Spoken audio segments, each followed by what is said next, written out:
Oui, donc on a participé cet après-midi à un colloque sur les projets alimentaires territoriaux qui était organisé par l'ODEADOM, qui est l'Office de développement agricole des Outre-mer, qui aide surtout les départements d'Outre-mer dans leur développement. Il gère des financements pour ces départements d'Outre-mer.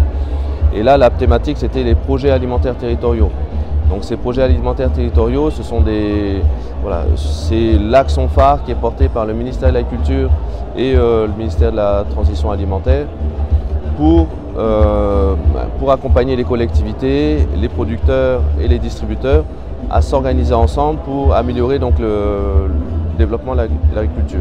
Et notamment en Outre-mer, c'est pour favoriser l'autonomie alimentaire et le bien manger aussi dans les territoires. Ce qu'on constate quand même, c'est que l'ensemble des Outre-mer partagent les mêmes difficultés d'approvisionnement des produits extérieurs et des enjeux de production, d'augmenter la production locale.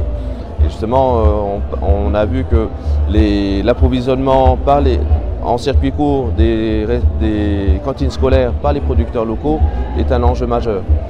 Ce que l'on recherchait en assistant à ce colloque, c'était de comprendre quels sont les processus de mise en place de ces projets. Parce que voilà, on a de la documentation, on parle projet alimentaire territorial. Oui, c'est un grand mot avec des objectifs que l'on partage, mais maintenant il faut le mettre en place. Et comme ça réunit beaucoup d'acteurs, donc il faut aussi mettre en place des espaces de discussion, de concertation. Donc il y a un terme qui a beaucoup été utilisé lors de ce colloque par les différents intervenants, ce sont les démarches de co-construction et de concertation avec l'ensemble des acteurs.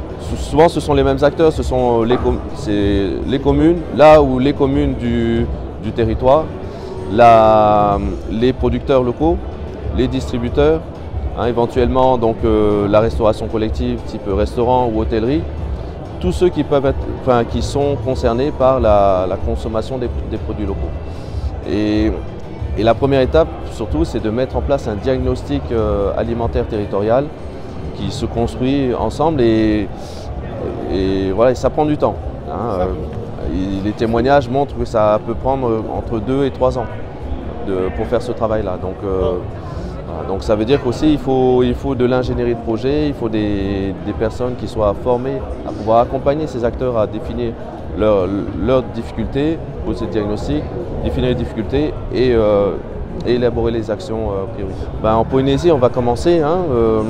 Voilà, ça fait plus de 2 ans que ces projets alimentaires territoriaux existent au niveau national. Il y a chaque année donc, des appels à projets spécifiques sur les projets alimentaires territoriaux qui sont diffusés pour que l'ensemble des territoires donc, montrent leurs projets au niveau national pour être financés ou sinon pour avoir des aides techniques pour la mise en place et le suivi des projets. En Polynésie française, c'est tout à fait faisable. On a aussi, nous, des forces avec la proximité, nos communautés qui se connaissent bien. Des fois, des territoires qui sont bien sanctuarisés. Une île, c'est un territoire. Et par contre, ça sous-entend aussi qu'il va falloir bien harmoniser aussi nos différents territoires et savoir à quelle échelle il va falloir intervenir.